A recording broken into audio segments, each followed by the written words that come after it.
पता नहीं किस जन्म की दुश्मनी निकाल रही हैं मुझसे। ऐसी छुई मुई बनकर बैठी रहती हैं जैसे मेरे आने से पहले 8-10 नौकर चाकर आगे पीछे फिरते रहते थे। थोड़ा बहुत हाथ पैर हिलाने से कौन सा शरीर घिस जाएगा इनका। सब कुछ मेरे भरोसे छोड़कर बैठ जाएंगी। बाहर से थक कर आओ और फिर घर में आते ही रसोई में लग जाओ। वंदना खींचते हुए अपना सारा गुस्सा रसोई में बर्तनों पर निकाल रही थी। ऐसा नहीं था कि उसकी सास रुक्मणी जी को बहू के बड़बड़ाने का भान नहीं था, लेकिन वो भी ठिठाई पर थीं। बहू की बड़बड़ाहट को एक कान से सुनकर दूसरे कान से निकाल रही थीं। वंदना एक पढ़ी लिखी लड़की थी। उसका सपना था कि वो अपने पैरों पर खड़ी होगी। उसने नौकरी के लिए कई जगह आवेदन भी दे रखा था। इस बीच जब उसके लिए अनिकेत का रिश्ता आया तो उसने साफ साफ कह दिया कि वो शादी इसी शर्त पर करेगी कि शादी के बाद उसे अच्छी नौकरी मिली तो कोई उसे नौकरी करने से नहीं रोकेगा। आखिर इतना पढ़ने लिखने के बाद वो घर पर नहीं बैठ सकती।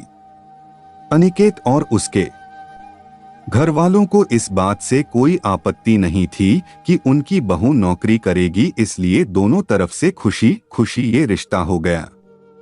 शादी के कुछ दिनों बाद ही वंदना का ज्वाइनिंग लेटर आ गया। जिस दिन वंदना ने अपने ससुराल वालों से कहा था कि वो अब नौकरी करेगी तो उसकी सास रुक्मणी जी ने सारे परिवार के सामने कह दिया था, बहू नौकरी करे इससे मुझे कोई आपत्ति नहीं है। मैं ये भी नहीं कहूंगी कि वो पहले सारे घर का काम करे फिर नौकरी पर जाए, लेकिन मैं भी अब पहले की तरह पूरा घर नहीं संभाल सकती। मुझे सब कुछ मंजूर है, लेकिन मुझसे ये उम्मीद मत करना कि मैं बहू को रोटियां बनाकर खिलाऊंगी। मुझे पता है कि अगर मैं एक बार इस भंवर में फंस गई तो जिंदगी भर नहीं निकल पाऊंगी। उस वक्त सबको रुक्मणी जी की बातें सुनकर हैरानी तो हुई थी। उनके पति ने तो ये भी कहा कि मुझे नहीं पता था कि मेरी सीधी सरल पत्नी भी सास बनते ही अपना रूप बदल लेगी। लेकिन इन सब बातों का रुक्मणी जी पर कोई असर नहीं हुआ। वो तो अपनी जिद पर अड़ी थीं। खैर वंदना को तो नौकरी करनी ही थी, क्योंकि घर के थोड़े से काम के लिए वो अपनी इतनी अच्छी नौकरी तो नहीं छोड़ सकती थी। वहीं उसके पति और ससुर जी ने भी नौकरी की इजाजत दे दी थी, तो वो फिर कहाँ रुकने वाली थी। इस समस्या का ये हल निकाला गया कि घर के कामों के लिए एक कामवाली और खाना बनाने के लिए कुक रख ली गई। खाना बनाने वाली सुबह और शाम का खाना बनाकर चली जाती। वंदना का काम था ऑफिस से आकर बस खाना परोसना। यूं ही दिन निकल रहे थे। वंदना की शादी को 2 साल हो चुके थे। अब तो वंदना और बाकी सब घर वालों को इस रूटीन की आदत हो गई थी, लेकिन मुश्किल तो तब होती थी जब कभी खाना बनाने वाली छुट्टी ले लेती थी। ऐसा ही कुछ इन 2 दिनों से हो रहा था, जिस कारण से वंदना खींची हुई थी।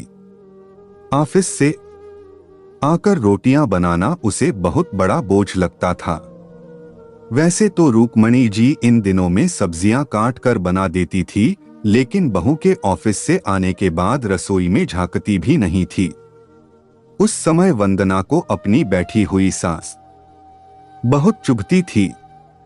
वो बड़बड़ाती रहती और रोटियां बनाती रहती। बाद में अपनी माँ से फोन पर भर भर कर शिकायत करती, जिसके बाद उसे थोड़ा सा सुकून मिलता था। कुछ दिनों बाद वंदना के भाई की शादी भी तय हो गई। वंदना की होने वाली भाभी भी नौकरी पेशा था। वंदना की मां ने सगाई के वक्त ही खुश होते हुए गर्व से कह दिया, भाई मैं तो और सासों की तरह नहीं हूं जो बहू के आने पर हाथ धरकर बैठ जाऊं। जब अभी तक पूरा घर संभाल रही थी तो अब क्यों नहीं? मेरी बहू को मेरी तरफ से पूरी छूट रहेगी। जब एक माँ अपने बच्चों को रोटियां बनाकर खिला सकती है तो बहू को क्यों नहीं खिला सकती? बहू तुम निश्चिंत होकर नौकरी करना। रसोई मैं संभाल लूंगी। वंदना की मां के उच्च विचार सुनकर उसकी होने वाली भाभी का पूरा परिवार और खुद वंदना भी गदगद हो गई। वाह मां, आप कितने बड़े दिल की हैं। काश मेरी सास भी आपकी तरह होती। लेकिन मेरी किस्मत में ये सुख कहाँ। मेरी सास को तो बस हुक्म चलाना आता है। मुझे गर्व है कि मेरी मां इतने खुले विचारों की है। अपनी चिड़चिड़ाहट निकालते हुए वंदना बोली। कुछ दिनों में ही वंदना के भाई की शादी हो गई और कुछ दिनों बाद ही वंदना की भाभी ने अपनी नौकरी ज्वाइन कर ली। वंदना की मां भी अपनी बहू को हथेलियों पर रखती थी। सुबह उसका नाश्ता, टिफिन, फिर रात का खाना भी तैयार रखती थी। अपने हाथों से परोसकर सबको खाना खिलाती थी। उनकी बहू भी मम्मी जी करती हुई अपनी पसंद नापसंद बताती रहती थी, जिसे वंदना की मां बड़े चाव से पूरा करने में लगी रहती थी। खुशी खुशी दिन बीत रहे थे, लेकिन ये प्रक्रिया धीरे धीरे अब उदासीनता में बदल रही थी। वंदना की भाभी को अब कुछ भी ना करने की आदत पड़ गई थी। एक दिन जब वंदना फोन पर अपनी मां से बात कर रही थी तो उसकी मां बस रो पड़ी। बेटा, मैं इतना करती हूं तेरी भाभी के लिए, फिर भी उसे मेरी कदर नहीं। अरे मेरी दी हुई छूट अब मुझ पर ही भारी पड़ने लगी है। क्या हुआ मां? आप ऐसे क्यों बोल रही हैं? आप तो भाभी का मुझसे भी ज्यादा ध्यान रखती हैं। क्या भाभी ने आपसे कुछ कहा है? वंदना बेचैन होते हुए पूछने लगी। कुछ क्या बेटा, अब तो सब कुछ वो मुझे ही कहती है। ऑफिस से आने के बाद एक गिलास पानी के लिए भी मुझे आवाज देती है।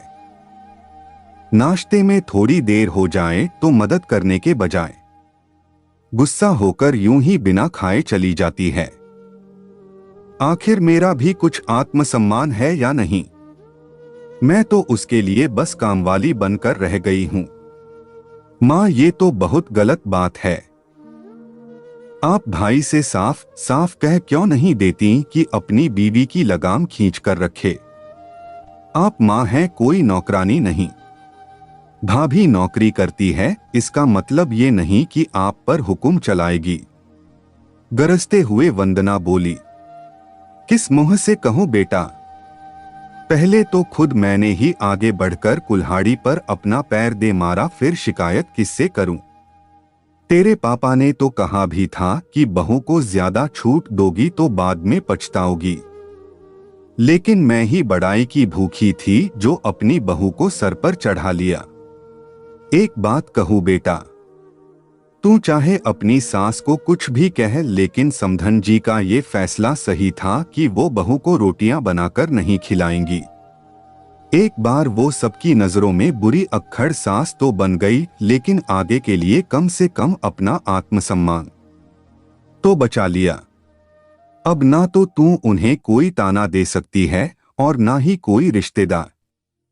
काश मैंने भी शुरू से ही ये घर गृहस्थी की पूरी जिम्मेदारी अपने सिर पर लेने से इनकार कर दिया होता तो आज मेरा ये हाल ना होता। मां की बातें सुनकर वंदना निशब्द हो गई। भारी मन से उसने फोन रख दिया।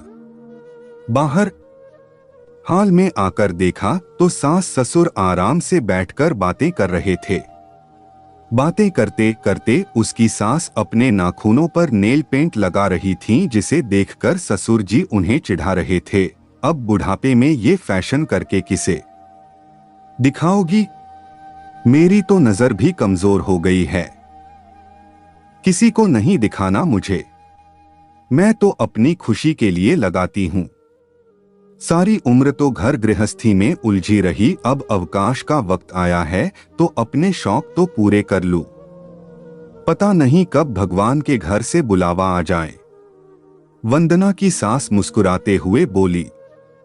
पता नहीं आज क्यों वंदना अपनी सास की बातें सुनकर चिढ़ नहीं रही थी, बल्कि वो भी मुस्कुरा उठी।